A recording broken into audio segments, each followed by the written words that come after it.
How to rename a database in cPanel. Log into your cPanel account, you will be on this page. Go to the Databases section and click on the MySQL Databases icon.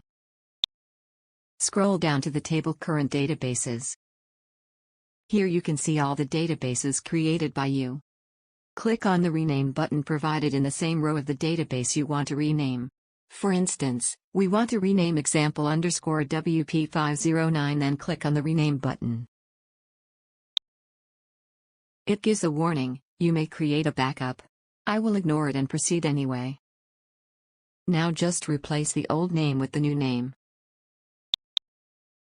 cPanel automatically adds a prefix to the name of the database. Now click on the Proceed button.